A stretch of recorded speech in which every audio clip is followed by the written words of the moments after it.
Всем привет! У меня начинается новая рукодельная неделя, и начать я ее хочу сегодня вот с этой готовой работы, с этого дизайна от фирмы Reolis.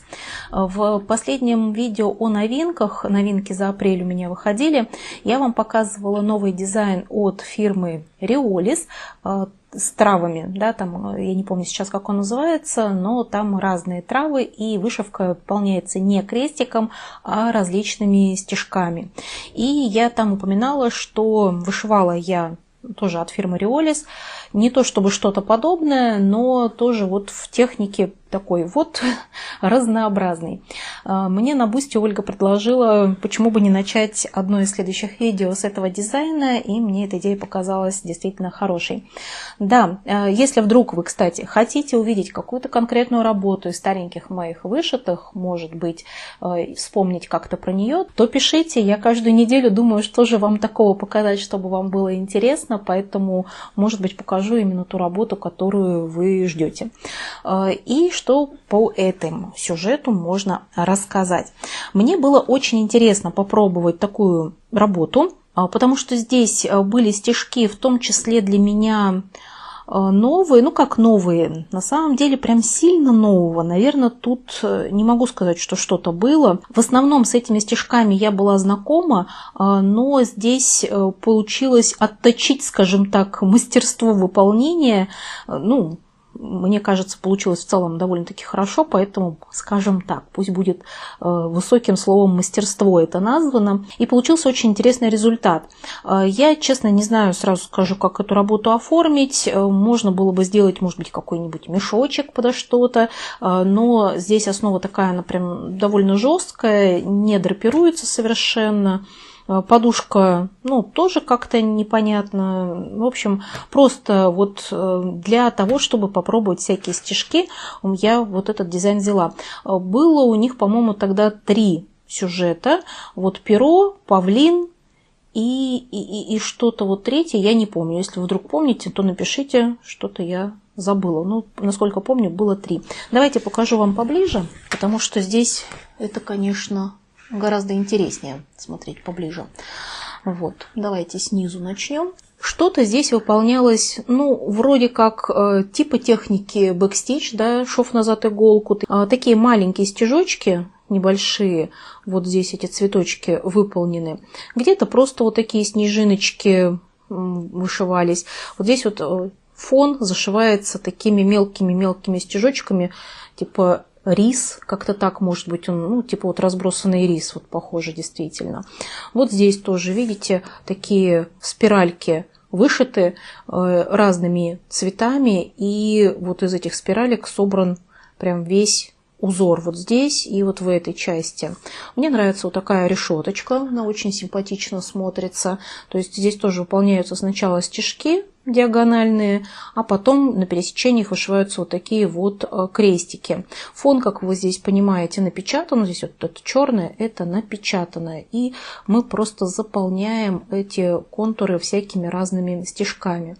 Вот здесь такое перышко получается тоже. Серединка вышивается тамбурным швом, плюс стежочки бэкстича. По-моему, бэкстича. Вот сейчас думаю, может, это выкладная, может, что-то типа выкладной. Потом гладью заполняются вот эти вот такие короткие участки, и потом выполняется поверх еще шов, который разделяет вот каждую такую линию. Но мне больше всего нравилось вышивать тамбурным швом, то есть это прям здесь в этой работе у меня было любимое, и мне нравится, как это выглядит. В нем вот я как раз, наверное, можно сказать, и отточила мастерство, потому что видите, как его много. То есть вот здесь практически весь вот этот элемент заполняется именно тамбурным швом. И вот начинаешь с периметра, потом рядом выкладываешь следующую линию, потом следующую. То есть здесь получается 3 цвета по 2 ряда, и потом внутри заполняешь уже все оставшееся 4-м цветом. Вот, мне очень понравилось это делать. Сейчас даже не знаю, смотрю, думаю, как у меня аккуратно получилось. Не знаю, смогла ли бы я повторить сейчас или нет. Также здесь мне пришлось приличное количество французских узелков накрутить. Но это не то, чтобы для меня, наверное, сильно новое было на тот момент. Хотя не помню, может быть, я не так, чтобы уж очень часто их делала до этого. Ну, вот здесь такое у нас интересное перышко. Вот это опять же вышивается тамбурным швом, длинненькое. Любопытное вот это элемент, вот этот.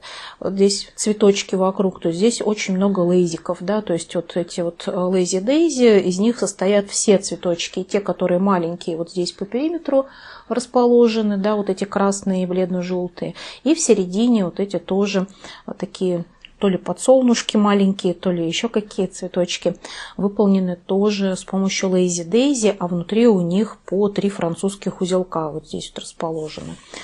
Так, дальше перебираемся кверху. Здесь у нас вот один, например, элемент практически полностью в французских узелках. Вот в зеленых, вот здесь у меня один французский узелок поломался, как-то вылез. Ну вот здесь их очень много. Потом вот здесь вот опять тамбурным швом вот эти 2 элементика вышиваются. И вот этот тоже, и вот этот тоже. Кстати, мне кажется, может быть, я даже какой-то и заменила. Ну, не уверена. Просто я помню, что мне понравилось, как получается, и сам процесс вот вышивки этим тамбурным швом понравился, поэтому вышивала я им с удовольствием, могла даже какой-то небольшой элемент, может быть, и заменить. Ну и вот здесь тоже этот элемент вышивается, вот эти цветочки лейзи дейзи, маленькие вот эти рисовые стежки и такие вот цветочки. Нельзя сказать, что здесь прям большое количество техник используется, но они тут миксуются тоже по-разному, и получается, что каждый вот этот элемент пера, он отличается достаточно сильно от других элементов. Вот такая прелесть, в общем-то, получилась. Это был интересный опыт. И я совершенно не жалею, что я вышивала этот дизайн, поэтому, когда я делала обзор новинок и показывала вот эту новую разработку, я и говорила о том, что если вы хотите потренироваться или освоить какие-то новые для себя стежки, то такие разработки, они очень здорово для этого подходят. Ну или можете вот из стареньких дизайнов, правда не знаю, выпускаются они сейчас или нет, вот такие эти дизайны от Reolis, можете поискать их и попробовать их повышивать. Вот здесь вот у меня артикул, судя по всему, указан. 1586. Ну и, наверное, какие-то соседние цифры, это как раз другие дизайны из этой серии. Так, вот такую сегодня вам работу показала, нестандартную, не крестиковую в смысле. Ну а теперь давайте будем переходить к крестикам и в первую очередь посмотрим, какой же сюжет выбрал для нас кубик в игре «Вышить все» на этой неделе. И у нас сегодня 19-й бросок кубика. Кубик у нас сегодня будет беленький.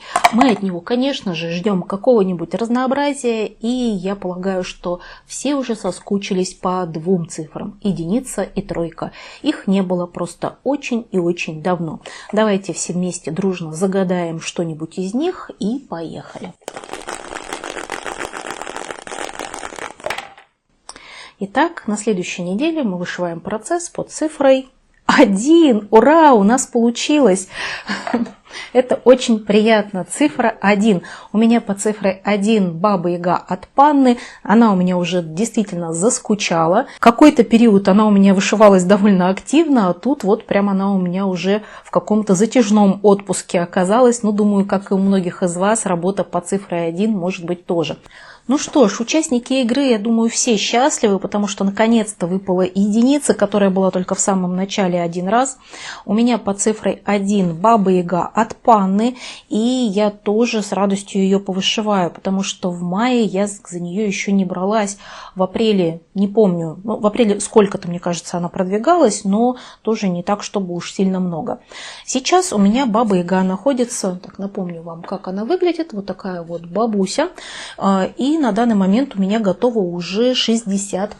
То есть, в принципе-то здесь уже все достаточно прилично, хотя большую часть вышитой работы я вот уже спрятала. 60% я вышиваю эту работу всегда с огромным удовольствием. Мне здесь еще предстоит вышить почти что 20 тысяч крестиков, и в этот раз планирую сделать 1000. Вышивается все легко, здорово, приятно. В прошлый раз я занималась, насколько я помню, рукавами И, наверное, вот здесь вот синим тоже вышивала. Синим, по-моему, я вышила все. Да, я хотела заниматься волосами Бабы-Яги в следующий раз. Поэтому думаю, что именно ими я и займусь. Вот здесь немножко они у меня уже начали появляться чуть-чуть. Вот эти вот серые крестики. Это именно волосы. И вот их я и продолжу делать, потому что мне хочется вышить саму Бабу-Ягу. Хочется вышить ее лицо хотя бы без бэкстича, может быть. Ну, посмотрим там, как будет у меня настроение. А потом буду уже перебираться к фону, там, к избушке, дереву, ну и ко всему остальному. Пока вот мне все-таки хочется наконец-таки ее уже увидеть. Поэтому здесь у меня план такой: повышивать волосы, может быть, добраться до лица. Лицо вышивается здесь петитом. И это, конечно, немножечко сложнее, чем вышивка обычным крестиком. Ну, для меня, во всяком случае, сложнее. Каждый раз, когда дохожу до петита, радуюсь, что я заменила основу на 27 каунт. Думаю, какая я молодец. Это было очень разумное решение для меня. Итак, по поводу темы этой недели, я думаю, что наверняка я вынесла ее в название видео. Думаю, что это будут женские образы, потому что их у меня сейчас вышивается немало. Я бы не назвала их просто людьми, потому что, ну, Баба-Яга это как бы относительно, да, вроде бы и человек, но вообще-то это персонаж из фольклора, да, из сказок, то есть и не совсем, наверное, можно назвать Бабу-Ягу вот таким просто человеком. То же самое можно сказать о Ягусиной весне, там тоже она у меня, ну, ведьмочка как минимум, да, девушка, которая с оленем, северная сказка, здесь тоже, опять же, название северная сказка как-то намекает нам о том, что здесь все не просто так, не просто такая это себе девушка. Ну и есть у меня еще, конечно же, пара от РТО, «Весна в Париже», и вот там уж это, ну, просто люди, просто пара молодых людей прекрасных, поэтому как-то захотелось мне их всех объединить, поэтому я решила назвать женские образы, хотя в паре там, конечно же, присутствует и мужчина, но ладно, пусть будет так, за счет мы женского образа все это дело объединим. Вот видите, сразу я вам выдала 4 работы, которые я хочу повышивать на этой неделе, ну и постепенно буду их вышивать. Так, про эту Бабу-Ягу поговорили, давайте теперь поговорим про ее подружку Ягусю, или как мне сейчас иногда пишут, когда вы голосуете, по-разному пишете, кто-то пишет Баба-Яга старшая, ну кто-то подписывает Баба-Яга от Паны, кто-то большая пишет. В общем, по-разному их называют, но да, есть у меня теперь Баба-Яга большая, Баба-Яга маленькая, вот, или старшая и младшая, не знаю, в общем, такие формулировки по отношению к ним используются. Итак, Ягусина весна. На прошлой неделе я ее вышивала, это, конечно же, сказалось на ней весьма благотворно, 18% сейчас у меня здесь готово, но вышивать здесь еще много. 13 800 крестиков предстоит здесь сделать, зато теперь я наконец-то могу подобраться именно к полянке, не хочу пока заниматься здесь бэкстичем, не буду вышивать крестики. Буду вот продвигать полянку, может быть, немножко продвину рамочку и дойду до угла, вот обозначу этот угол рамочкой. Но, наверное, сначала я повышиваю полянку, а потом, если у меня будет настроение, то и рамочку тоже пошью. Вот здесь у меня планы тоже продвинуть на 1000 крестиков, а не меньше, поэтому буду стараться стремиться именно к этой цифре, к 1000 крестиков, и только после этого я буду брать следующий процесс. Ну вот, надеюсь, что вот этот вот уголочек у меня проявится, и мы уже увидим какую-то более-менее приличную полянку. Так, следующий процесс, когда я сделаю здесь 1000 крестиков, то следующий я возьму северную сказку от золотых ручек. Здесь у меня готово немножко меньше в процентном соотношении, чем в Бабе-Яге, 58%. Ну, так они, в общем-то, довольно дружненько идут. По крестикам здесь, конечно же, осталось вышивать меньше, около 14 000 крестиков, потому что в целом эта работа поменьше, чем Баба-Яга от Панны. Она уже такая яркая, нарядная, красивая получается у меня. И в прошлый раз я занялась тем, что начала вышивать бэкстич. Полагаю, что в этот раз мне придется продолжить именно им заниматься. я вышила зеленым всякие вот эти вот веточки. В прошлый раз начала делать вот эти красные элементы. Помимо этого здесь есть бэк на вот этом вот длинном поясе и бахрома на поясе тоже вышивается бэкстичем. И сами вот эти полотна тоже обводятся. Потом еще здесь вот эти цветочки вышиваются. Не знаю, сколько у меня получится набрать за счет бэкстича здесь крестиков, потому что после того, как я закончу вышивать бэк на вот этой части, я буду переставлять раму. И, может быть, имеет смысл показать вам как раз работу вот в этом переходном периоде. Может, как раз я в этот раз успею вот повышивать, сделать бэкстич в этой части, покажу вам в середине недели работу и потом еще немножечко ее продвину. Тоже, в принципе, такая схема неплохая, на мой взгляд. Ну и, конечно же, я буду вышивать еще одну работу. И, как вы думаете, какую? Ну, разумеется, радуга бисера, свежесть, мои лимончики. Осталось мне здесь сделать всего 3 с небольшим рядочка, совсем-совсем чуть-чуть, и на этой неделе я планирую эту работу закончить. Ну а как тут не закончить? Что уж тут может мне помешать? Я надеюсь, что ничего такого не произойдет. Поэтому думаю, что покажу вам на этой неделе финиш. Может быть, даже уже вот в середине недели у меня получится это сделать.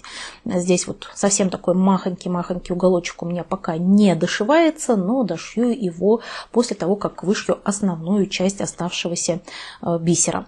Такая вот у меня прекрасная работа на финишной прямой. Надеюсь, что скоро мы с вами будем праздновать финиш. Давненько у меня их не было. Ну что ж, пошла выполнять, реализовывать планы. Увидимся с вами через секунду. Ну что же, я своих девушек попродвигала, и давайте начнем с девушки самой старшей, с Бабы-Яги от Панны. Посмотрим, как она у меня выглядела на начало недели. Я с огромнейшим удовольствием ей позанималась, потому что я по ней соскучилась, и теперь моя работа выглядит вот так. Ну, такое себе, да, может быть, немножечко пугающее местами зрелище, но, в общем-то, я занималась тем, чем и планировала. Я начала с того, что вышивала волосы Бабы-Яги, попутно вышила вот эту вот косынку, бандану у нее на голове, потому что здесь тоже вверху надо было дошить волосы. И это, конечно, основное, чем я занималась, но потихонечку я и до лица тоже добралась. Давайте сделаю поближе, только не пугайтесь.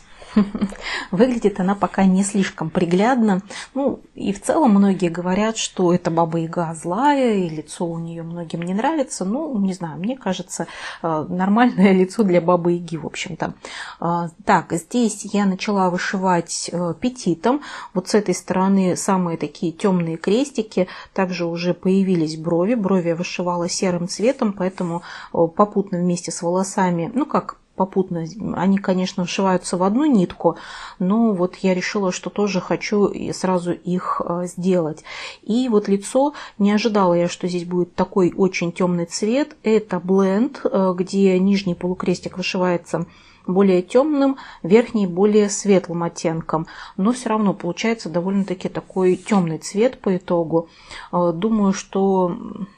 Ну, надеюсь, точнее говоря, что как-то это выровняется и будет хорошо смотреться нормально в итоге. Но пока меня немножечко цвет смущает. Когда я смотрю на превью, мне кажется, там как-то посветлее выглядит лицо Бабы-Яги, хотя, может быть, мне так кажется, потому что, ну, вот здесь вообще-то тоже, наверное, довольно темные крестики. Может быть, пока они отдельные, мне они кажутся еще более темными по сравнению в контрасте с основой очень светлой. Когда будет вышито уже все лицо, то тогда, может, уже будет по-другому это смотреться. Ну и вот здесь много у меня еще пропущено. То есть вот здесь, например, пропуск. Вот здесь это будут еще серьги и ожерелья. Но я решила начать с более сложного, именно с лица, потому что петит на ожерелье и серьгах, он будет яркий, там красные, желтые цвета. Ну, хотя вот здесь серые, ну, как бы череп вот этот вот я уже вышивала в рамке, и более-менее мне понятно, как его шить, а вот лицо для меня более сложным пока кажется, поэтому я решила с него начать. Ну и сразу еще вышивала петит вот здесь, здесь уже будет рука Бабы-Яги, и цвета, ну, по крайней мере, вот этот цвет, он есть и здесь, поэтому тоже сразу его вышила. То есть вот здесь тоже получились у меня петитные крестики, это вот рука, которая будет держать метлу. Так, ну, в общем, в основном я вот была сконцентрирована на вот этой части, вот здесь, но помимо этого я вот эту часть дошила, коричневые крестики у меня здесь были пропущены, я вышила красным цветом, красными оттенками вот эту вот полоску у нее на платье, вот здесь что-то у меня тоже красненькое было не дошито, ну и совсем немножко я еще попродвигала избушку, это когда я дошивала коричневые тоже вот ниточки, которые у меня в иголке оставались, поэтому избушке тоже чуть-чуть крестиков досталось. Но вообще повышивала очень даже хорошо и сделала 1134 крестика. Порадовалась этому результату, 62% сейчас готовы уже в бабусе, с удовольствием возьму ее повышивать еще в следующий раз, ну и хочется уже увидеть ее лицо. Там, конечно, чтобы полноценно увидеть лицо, надо будет сделать довольно много бэкстича, а сразу я его делать не планирую, потому что, ну, наверное, это будет не очень удобно все-таки. Посмотрим, может быть, частично я все-таки и сделаю бэк.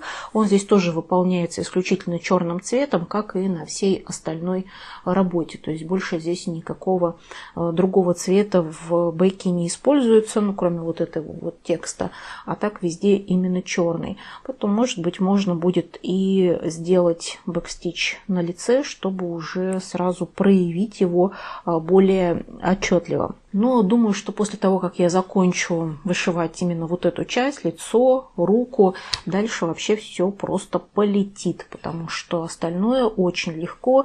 Здесь большие участки в фоне вышиваются одним цветом. Вот это вот дерево, оно просто огромное, вышивается одним цветом. Ну, а рамочка тоже вышивается несложно. Это я уже знаю, с ней я уже сталкивалась. Так, ну вот такое у меня продвижение в Бабе-Яге. Я по-прежнему очень довольна этим процессом, мне все нравится, и я рада, что многие за нее болеют, переживают, скучают по ней. В общем, я рада, что она мне нравится не одной. Так, следующий процесс, следующий дизайн, который я вышивала, еще одна ягуся, уже такая более жизнерадостная, скажем так, весенняя ягуся. Дизайн от золотых ручек, и у этой ягуси, наверное, поклонников даже больше, потому что она жизнерадостная, потому что здесь никаких претензий, видимо, к лицу ни у кого нет. Ну и в целом процесс, конечно, любопытный. Много всего интересненького впереди нас ждет. Ну и давайте тоже посмотрим, как она у меня выглядела на начало недели. Здесь я сделала 1010 крестиков, то есть как бы вот 1000 сделала и молодец. Смотрим в нижний правый угол, и теперь работа выглядит вот так. Я занималась именно полянкой в этот раз. Да, повышивала рамочку, но тоже, в общем-то, в этом углу я ее вышивала. Не быстро продвигается, и я когда смотрела, ну даже в сагу, мне кажется, когда я смотрела первоначально и вот на превью, мне казалось, что здесь ну вообще все просто внизу, потому что поверху, да, там вышивается бэкстич очень разный, все это цветочки всякие расшиваются, но мне казалось, что все, что касается крестиков, здесь вышивается в этой полянке легко. Давайте тоже приблизим. Однако это оказалось не совсем так, потому что очень много зеленых оттенков здесь используется, очень много. Вот для меня это было неожиданностью. Здесь, ну вот цветочки вышиваются легко, да, потому что, например, вот этот оранжевый вышивается, это один цвет, вот здесь будет тоже оранжевый цветочек, но тоже обратите внимание, что вот этот оранжевый и тот, который используется в рамке, это два разных оранжевых цвета, например. А вот что касается зеленых, здесь их понамешано прямо так от души и очень разные оттенки. То есть здесь, ну, они, правда, некоторые хорошо отличаются друг от друга, некоторые не очень хорошо отличаются друг от друга. Но вот здесь у меня уже вышито, наверное, оттенков, сколькими я повышивала. Раз, два, три, 4, 5, 6, ну, наверное, вот 7-8 оттенков зеленых я здесь уже использовала. И некоторые из них чистые цвета, некоторые бленды, так что вот такого разнообразия я немножечко не ждала. Ну и по-прежнему мне нравятся нитки и не очень нравится основа. К сожалению, я прям грущу по поводу основы, потому что я помню о том, что раньше в наборах от золотых ручек, вот в этих художественных миниатюрах, тоже была 18-я Аида, но у меня к ней раньше претензий никогда не было, потому что это была Аида от Zweigart, и она была приятная. Я ее никогда не меняла, и вот те наборы, которые у меня есть, я полагаю, что они тоже у меня все с Аидой от Zweigart, старенькие которые, и там я тоже менять ее не буду. А вот здесь, здесь, конечно, печать. Здесь я не могла ее поменять. У меня еще есть мишки, такие тоже из относительно недавних разработок от золотых ручек. Вот там, по-моему, никакой печати нет. Возможно, там я основу буду менять. Посмотрю, конечно, когда до них доберусь. Но, возможно, там все-таки мне надо будет заменить, потому что для меня этот момент важный. И вот основа имеет огромное значение для меня. Я, наверное, даже к ниткам в целом проще отношусь, чем к основе. Хотя, не знаю, нитками ПНК я тоже вышивать не люблю. В общем, есть моменты, которые вот мне не нравятся. И вот здесь это Аида конкретно. Мне кажется, зря они использовали именно такую не очень приятную Аиду, потому что это портит впечатление от всей работы. В общем-то, здесь не такой уж большой отрез основы. Можно было взять ее и покачественнее. Вот такое продвижение. Здесь поляночка все-таки у меня подросла. 24% уже в этой работе готово. В общем и целом неплохо вышивается. По ниткам я уже вам говорила, что меня, в общем-то, все устраивает. Я уже не жду от этой работы, что она будет прям быстро у меня лететь. Но вот по 1000 вышивается, и это уже очень даже хорошо. В целом результат мне пока нравится. То есть по результату, по тому, что получается, здесь у меня никаких вопросов к этой работе нет. Еще одна девушка, это снова золотые ручки, Северная сказка. И давайте тоже попробуем сравнить, что было, что стало. Давайте посмотрим, как у меня выглядела работа. Я не так много здесь вышила, я занималась только исключительно бэкстичем, и теперь у меня работа выглядит вот так. Учитывая то, что я сделала в пересчете на крестики 379 крестиков, я не знаю, насколько вам прям заметно здесь, что изменилось. Я думаю, вот эти вот цветочки вам заметны, потому что, мне кажется, они такие самые яркие. Помимо этих цветочков я дошила такие вот элементы в виде, назовем их сердечки, которые вышиваются бэкстичем вот здесь тоже их дошила.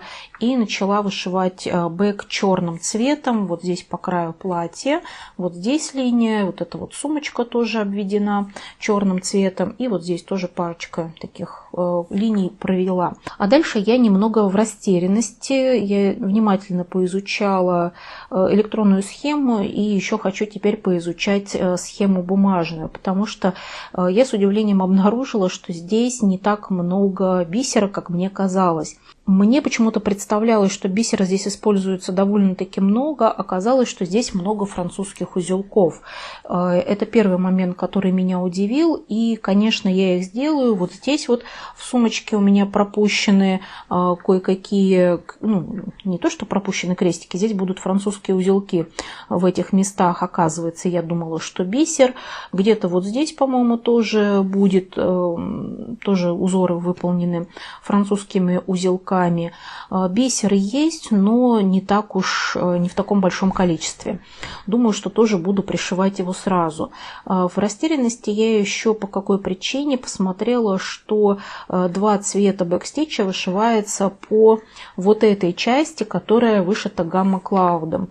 И, конечно, если я вышью бэкстич прямо по этим ниткам, а потом буду распушать, то бэк мне будет мешать, я буду за него цепляться. И думаю, что он у меня пострадает, когда вот я буду этим заниматься. Поэтому надо получается сначала распушить эти нитки, а потом делать бэкстич. Я почему-то на это не рассчитывала на то, что мне сейчас придется заниматься этим пушением, но, видимо, придется. Вот здесь, кстати, такой маленький-маленький кусочек я чуть-чуть распушила, потому что здесь тоже идет линия бэка рядом.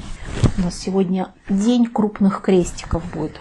Буду показывать вам все увеличенное. Вот здесь, видите, такой маленький кусочек есть, тоже выглядывает вот эта часть пушистая, и я ее подраспушила. Не слишком сильно. И вообще не уверена, что я буду прям очень сильно пушить эту часть.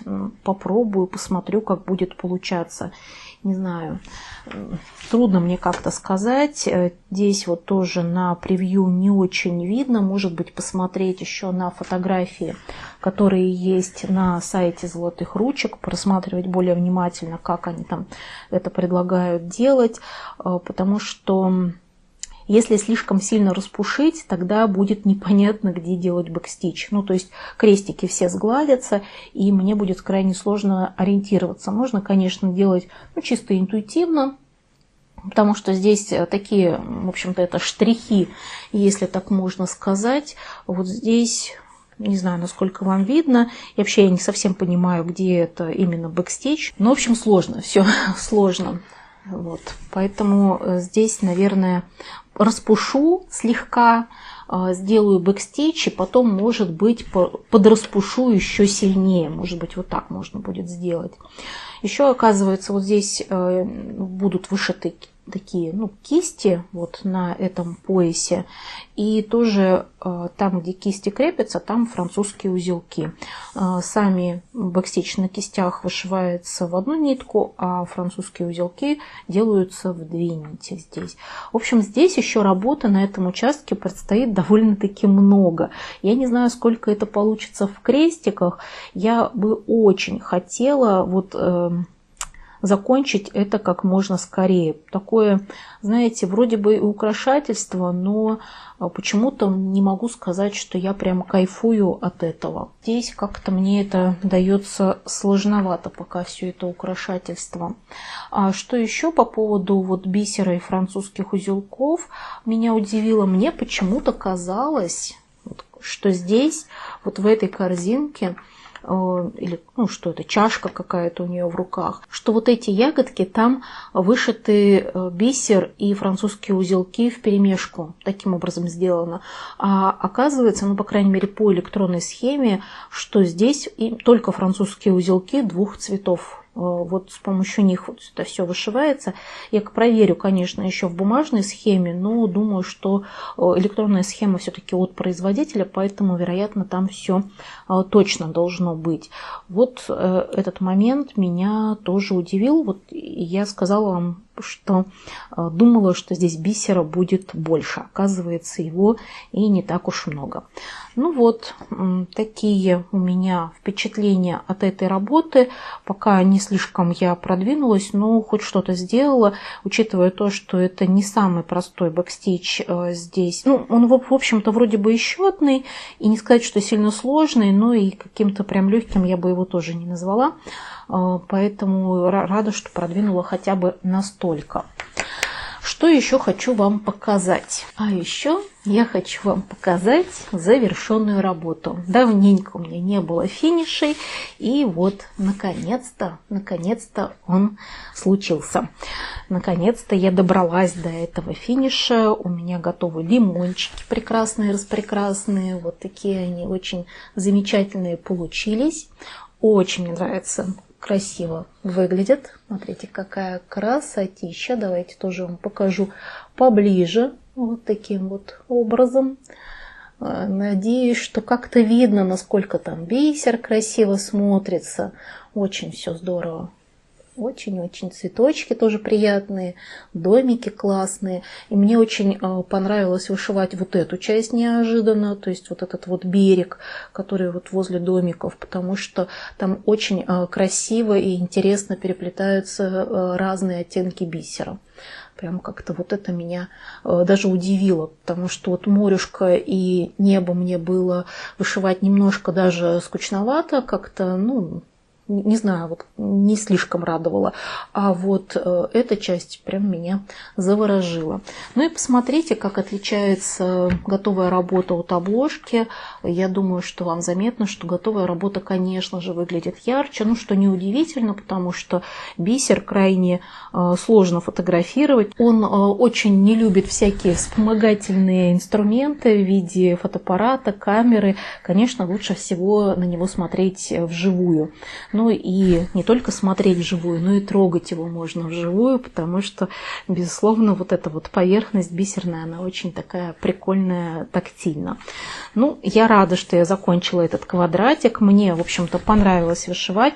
Да, уголочек я дошила просто на руках, без использования каких-то инструментов дополнительных и пялец, потому что, ну, там буквально, ну, вот совсем-совсем чуть-чуть. И я когда сняла вот с круглых пялец, после того, как все вышила, и посмотрела на этот уголочек, мне просто было лень, если честно, идти искать, доставать пяльцы магнитные от Неокрафт. Я подумала, попробую так. И вышила, в общем-то, пришила весь этот бисер просто на руках. Ну вот, теперь можно эту работу оформить. Оформить можно ее в пинкип, а можно в рамочку. Что-то я так задумалась, до этого у меня не было мыслей по поводу оформления этой работы в рамочку. Я думала, ну, сделаю пинкип, тем более, что в наборе все для этого есть. Есть картон, на который можно натягивать. И, ну, скорее всего, я так и сделаю. Но сейчас почему-то у меня мелькнула мысль по поводу того, что можно и в рамочку оформить. Что по материалам в этой работе? Ну, в общем-то, я еще бисер не разобрала, но бисер весь остался. Вот у меня в пакетиках весь бисер еще по чуть-чуть остался, какого-то больше, какого-то меньше. И помимо этого еще и в органайзере тоже у меня есть бисер всех цветов в той или иной степени. Поэтому запасы нормальные, не могу сказать, что они какие-то прям грандиозные, не супер прямо.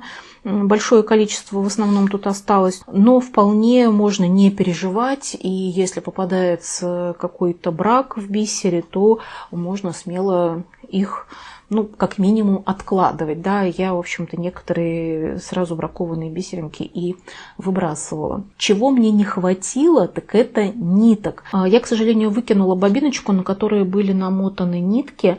Я пришиваю бисер в 2 нити.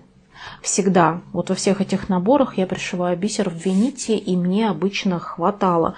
А здесь не хватило, ну, прилично так. Наверное, вот где-то на вот этой части у меня закончились нитки. И после того, как они закончились, я достала нитки тоже от набора от Радуги бисера, насколько я помню, вот эти вот ниточки на катушечке, на вот такой, и пришивала дальше ими. Но, что интересно, эти нитки мне нравятся меньше, чем те, которые были вложены изначально здесь.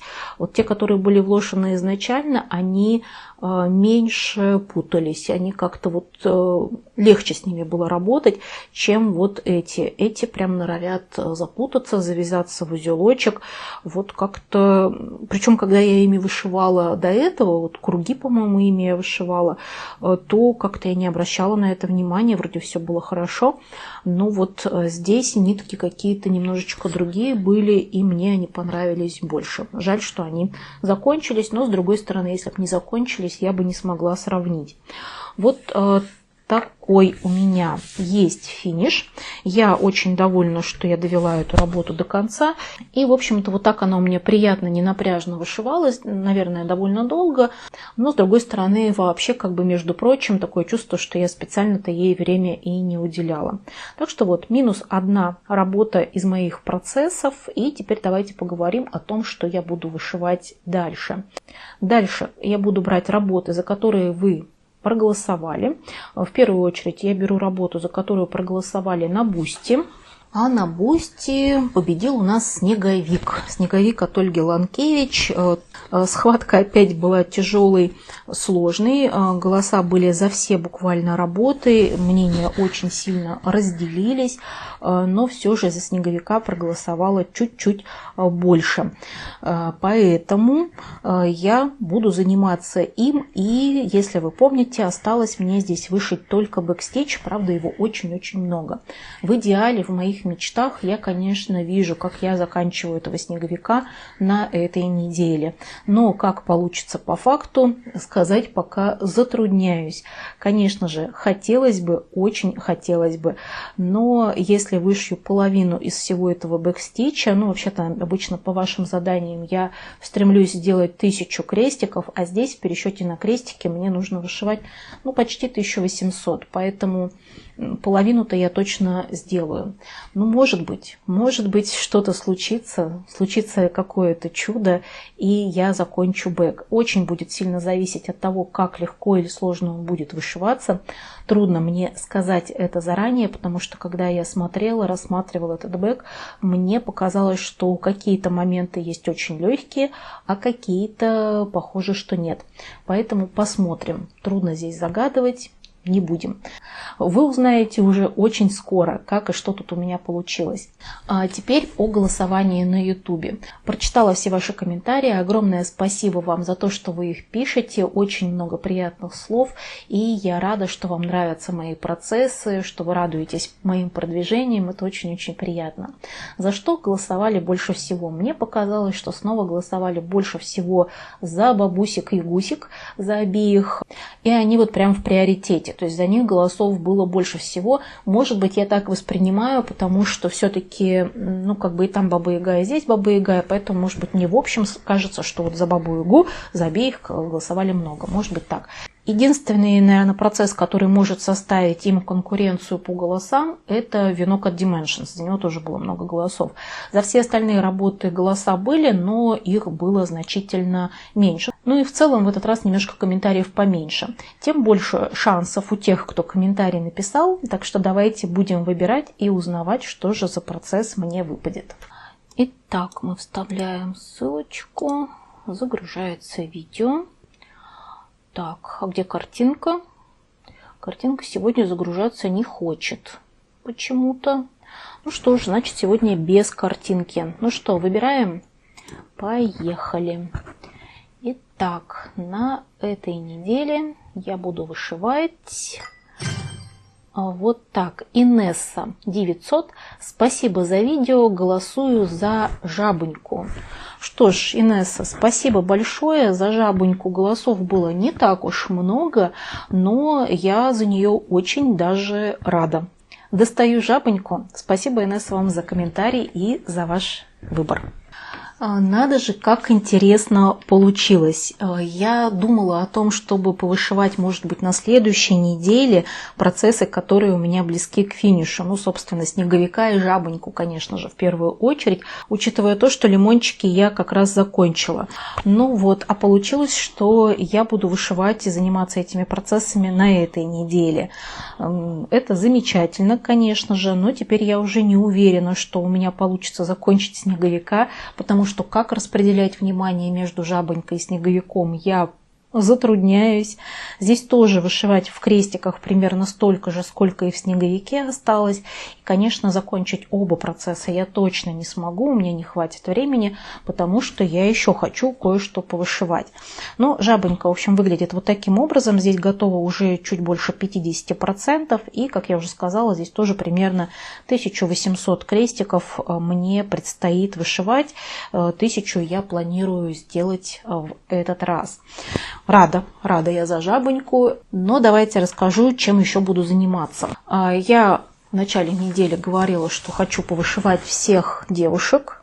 Говорила, что это будет темой недели, поэтому я хочу позаниматься вот этим сюжетом «Весна в Париже». Здесь у нас вот такая вот тоже распрекрасная девушка есть. И здесь у меня вышита вот такая часть. И, как обычно, у меня самые внимательные зрители, потому что мне в комментариях в прошлый раз, когда я показывала эту работу, задали вопрос, а в ту ли я сторону вышиваю полукрест. Здесь полукреста-то, вот у меня вышито буквально, ну, стежков сколько здесь, 15 может быть. девушка заметила, что я вышиваю полукрест не в ту сторону, что на обложке он идет вот в таком направлении. То есть как стежок верхний в кресте, вот здесь идет вот такое направление полукреста. А я вышиваю в привычном для себя направлении, как нижний стежок крестика. На самом деле я практически всегда вышиваю вот именно таким образом. И в сюжетах, например, Анкор я тоже вышиваю в привычном для себя направлении полукрест, потому что не вижу особой принципиальной разницы. Поэтому меняю направление полукреста только там, где для меня это кажется важным. И вот здесь, когда я посмотрела на превью, посмотрела на то, что я вышила, и здесь я, пожалуй, соглашусь, что лучше будет смотреться, если я перешью и сделаю полукрест правильно. Тем более, конечно, что вышито здесь вообще совершенно, можно сказать, ничего, и перешить это проблемы никакой не составляет. Я просто попробовала представить здесь полукрест в другую сторону и решила, что в данном случае мне больше нравится действительно, когда полукрест идет именно в том направлении, в каком это представлено на превью. Поэтому я здесь полукрест перешью. Вот этот кусочек с узором, вот этот кусочек стены я уже вышила, и теперь я могу перебираться на платье девушки, вот перешью этот полукрест и займусь как раз ее платьем, пошиваю именно его. Думаю, что вот до вот этого полукреста я, скорее всего, еще не дойду, потому что, ну, мне кажется, вот этого кусочка мне тут будет более чем достаточно, поэтому буду заниматься именно им. Ну и помимо этого процесса мне все же хотелось бы еще немного уделить внимание северной сказке. Ей все-таки досталось не так много времени, и поэтому, мне кажется, было бы справедливо уделить ей еще немножечко бэкстича. Я начну здесь с простого. Я вышью сначала черным бэкстичем вот этот пояс, обошью, потом сделаю вот эти длинные стежки бахромы, сделаю здесь французские узелки, может быть, еще сделаю французские узелки как раз вот здесь вот на сумочке, вот здесь тоже в узорах. Ну, а после этого я все-таки попробую заняться вот этой частью. Ну, посмотрю, если у меня будет тоже на это время и желание, то попробую здесь вот начесать эту часть и сделать бэкстич на ней. Вот это для меня пока самое такое не очень приятное, то, что мне предстоит. Вот такие у меня планы. И получается, что я повышиваю два сюжета, которые у меня находятся уже на финишной прямой, ну и еще пару сюжет с девушками тоже попродвигаю. Надеюсь, что все получится. Скоро уже увидимся и посмотрим, что из этого вышло. Итак, вы сейчас видите снеговика, как он у меня выглядел без бэкстича. И теперь, та-дам! Вот так выглядит снеговик полностью готовый, с вышитым бэкстичем. Да, я не особенно верила в то, что это произойдет. Я, конечно, понимала, что, наверное, мне будет сложно оторваться от бэкстича, и там останется уже совсем чуть-чуть. Наверное, я захочу дошить. Ну, в общем, такие мысли у меня были. И действительно это было так, потому что когда я вышила, ну вот, собственно, нашила бэка на 1000 крестиков, я понимала, что уже как-то останавливаться особого смысла нет. Здесь, конечно, бэка очень много, я думаю, что вы его видите. Давайте я вам покажу еще поближе.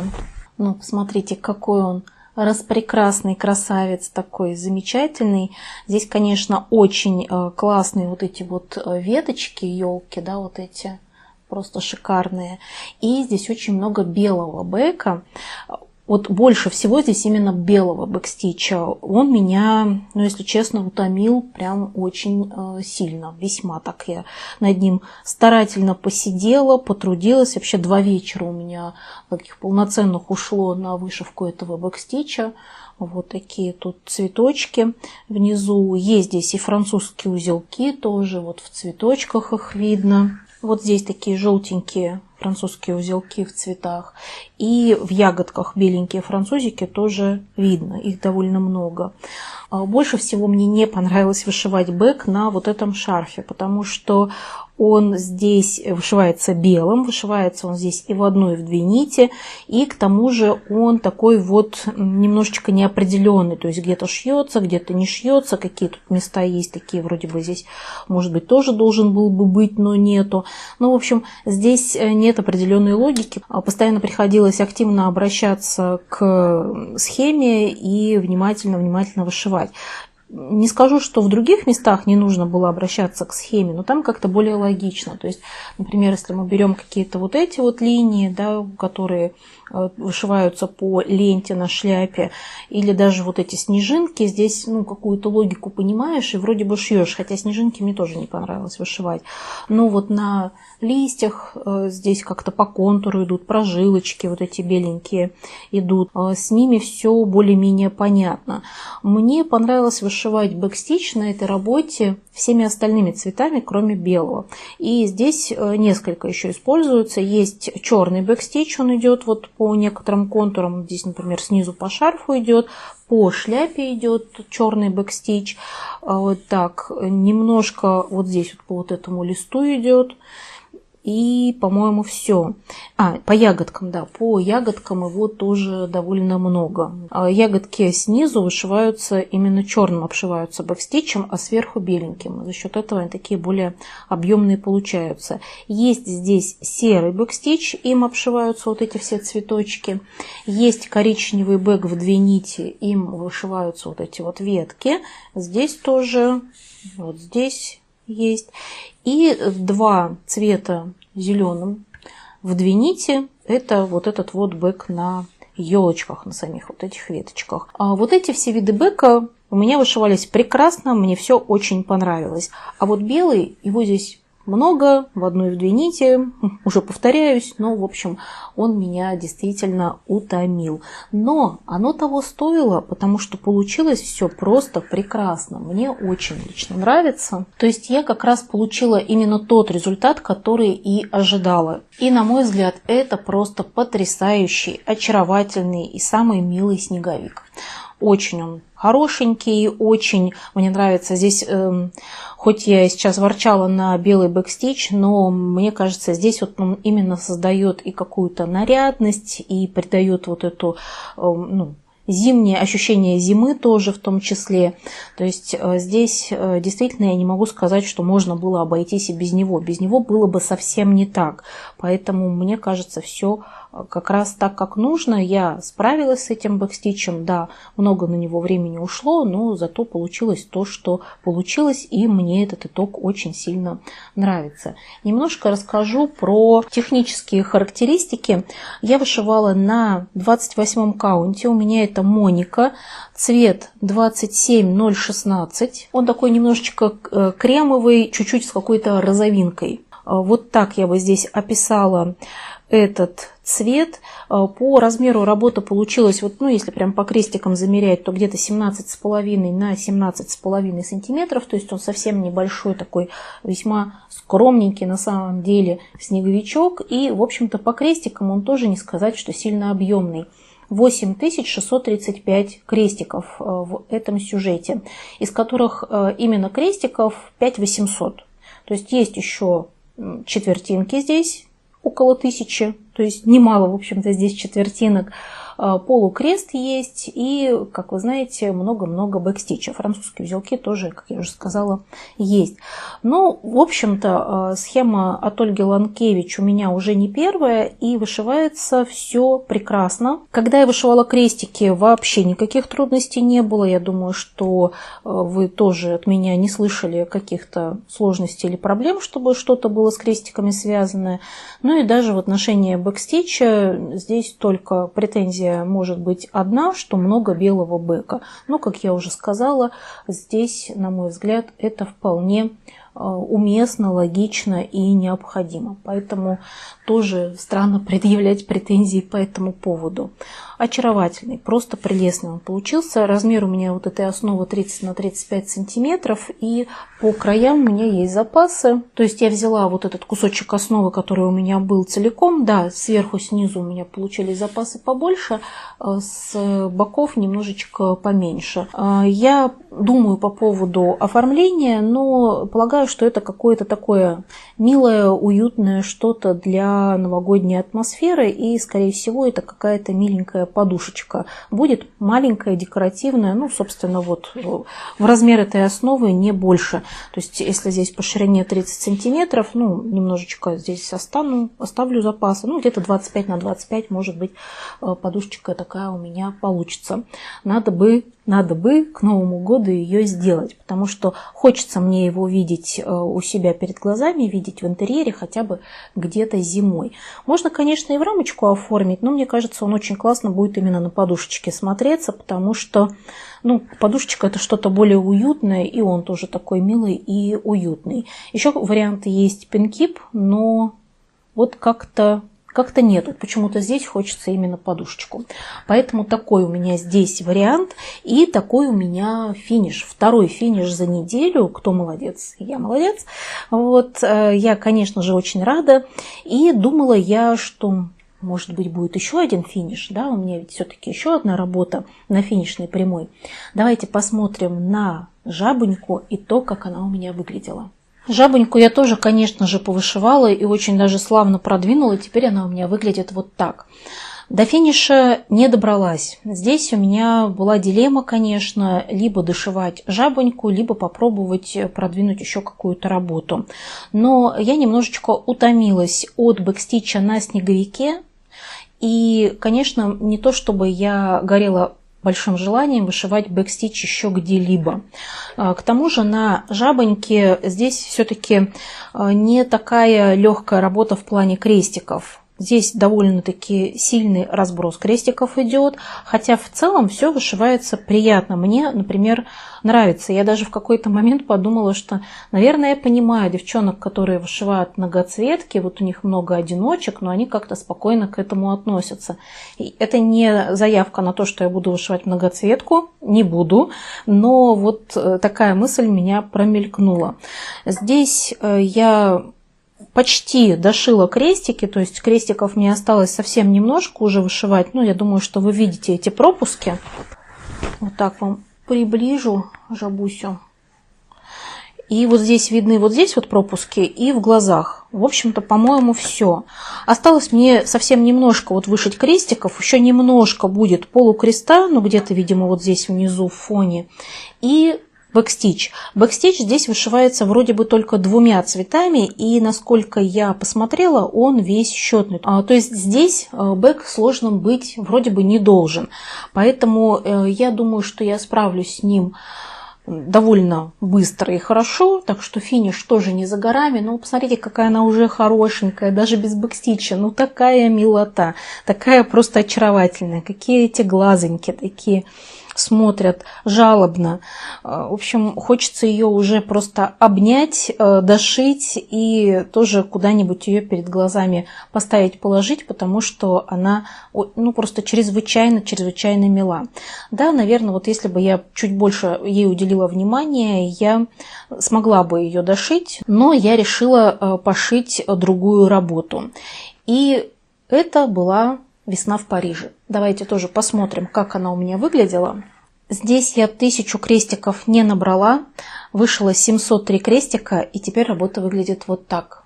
Но продвижение, я уверена, что заметно, потому что все-таки была только вот эта часть, вот эта полоса, а теперь что-то пошло влево, еще что-то нарисовалось, и нарисовался именно вот этот цветочек, на который я засматривалась. И он как-то оказался ближе, чем я ожидала, потому что вот здесь я смотрю, и как-то вроде бы он как-то подальше находится.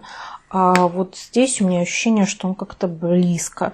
Вроде как я не должна была настолько ошибиться. Надеюсь, что все у меня правильно. И немножко начала вышивать платье. Пока не очень понятно, что это платье. Но вот здесь будет именно край. Как бы вот этот вот верхний контур платья. Вот эта вот часть, вот здесь вот линия у меня уже появилась, и дальше будет вот здесь вот полукрест. Полукрест я перешила, пришлось перешить мне еще и крестики, которые находились рядом, потому что они вышиты одним цветом, и когда я первый раз вышивала, я вышивала их сразу параллельно, крестики, полукрестики, поэтому пришлось вот их распороть и перешить заново. Перешила в другую сторону полукрест, вот здесь тоже, как видите, уже в правильную сторону полукрестиков немножко повышивала, дошивала синюю нитку, которая от цветочка осталась. И что могу сказать вообще по этой работе? Вышивается все очень по-прежнему классно и здорово. Очень легко, очень просто. Здесь такими какими-то пятнами, такими нормальными это разбросано. Но есть какие-то вкрапления, вот типа как здесь по 4-5 крестиков. Но в основном все равно это достаточно большими какими-то полосочками, кусочками вышивается. И все это очень легко. В бутоне, конечно, намешано много цветов, но тоже никаких трудностей, опять же, с этим не было. В чем трудность? Трудность в том, что у меня электронная схема скачана из интернета, то есть она была бесплатная откуда-то, и она прям корявая. Корявая в том смысле, что там значки вообще не соответствуют тем значкам, которые есть в схеме. Не то чтобы все не соответствуют, но много несоответствия. К тому же нитки там указаны в номерах DMC, соответственно, это тоже по ним не будешь ориентироваться, потому что на планшетках номера не указаны. В общем, какие-то вот такие сложности. Не сказать, что это прям сильно как-то мне мешает. Значки я меняю, то есть я когда нахожу очередной значок, который не соответствует, я меняю на тот, который соответствует. То есть дальше мне будет проще вышивать. Но, тем не менее, пока приходится довольно часто сверяться с бумажной схемой, как-то я ей не очень доверяю электронной. Да, на этой неделе же у нас там была паника с сагой. Вот, я тоже чуть не купила Paradise, но пока не купила. Хотя думаю, что, наверное, все-таки надо тоже его купить и потихонечку освоить. Вот, чтобы всегда был какой-то запасной вариант, потому что доверие к саге как-то теряется все сильнее и сильнее. Ну ладно, вроде бы с этим там уже все разобрались, немножко напугались, но ситуация решилась. Поэтому что на этом долго останавливаться? Но, так скажем, выводы я сделала, и вот я думаю, что в сторону Paradise тоже надо все-таки как-то какие-то шаги делать. Ну, вот здесь у меня такое продвижение, 703 крестика, и это уже 20% работы. То есть, в принципе, работа идет, правда, очень хорошо, вышивается прекрасно, и поменьше ей крестиков досталось только потому, что времени на этой неделе у меня было вышивать все-таки не так много. И, как вы понимаете, я не вышивала больше северную сказку, потому что, просто до нее уже не добралась. Я, правда, там поначесывала нитки Gamma Cloud немножко, но покажу вам как-нибудь в следующий раз, когда буду брать эту работу, тогда я покажу. Так, за эту неделю у меня получилось вышить 6302 крестика, что тоже весьма неплохо. И по коллажу сейчас расклад такой. Я закончила 2 работы, лимончики и снеговика, поэтому у меня сейчас 11 процессов в процессах. В категории «Хочу финиш» осталось 2 сюжета. Это янтарные птички и жабонька. В жабоньке в крестиках осталось вышивать 700 крестиков. То есть прям вот совсем-совсем немножко. Категория не сбавляет темп. Здесь жирафы и имбирные снеговики на этой неделе не вышивались. Пошилась Ягусина весна, 24% там теперь готово, осталось вышивать еще 12 800, много, еще много. И северная сказка, она совсем немножечко продвинулась, чуть-чуть до 60% не добралась, и там вышивать еще 13 700. Категория «Думай о великом». Здесь я не трогала лонгдог, венок от Dimensions и слона от Анкор. Продвинулась весна в Париже от РТО. Здесь 20% готово и осталось вышивать примерно 20 тысяч крестиков. И Баба Яга тоже повышивалась, 62% уже в ней готово, осталось вышивать 18 700. То есть Баба Яга наиболее близка к тому, чтобы перебраться в следующую категорию. Но думаю, что для этого понадобится еще парочка подходов. Вот такие у меня сейчас работы. И вы, конечно же, можете проголосовать за любую из них, чтобы я продвинула ее на следующей неделе. Обязательно буду выбирать задания из ваших комментариев, так что пишите обязательно. Напишите, пожалуйста, как вам мои финиши, понравились ли вам лимончики, что вы думаете про снеговика, согласны ли вы со мной, что это самый замечательный и очаровательный снеговик. Может быть, у вас другое мнение. Ну и, конечно же, голосуйте, выбирайте либо сюжет, либо категорию, если не можете определиться с сюжетом. Спасибо огромное вам за внимание, спасибо за просмотры, за лайки и комментарии. Если вы вдруг не подписаны на мой канал, подпишитесь, чтобы не пропускать новые видео. Недавно у меня вышло видео об основах, как я вводила в них порядок. Я, конечно, понимала, что просмотров там будет немного, но вдруг просто кто-то пропустил. Может быть, хотели посмотреть, но не заметили. Поэтому обратите внимание на предыдущее видео. Спасибо вам огромное. Спасибо моим подписчикам на Бусти за поддержку. Если вы тоже хотите меня поддержать финансово, можете сделать это на Бусти, разовый донат отправить или оформить подписку. Там есть 3 уровня. Ну а на сегодня я с вами прощаюсь. Всего вам самого доброго. Увидимся. Пока-пока.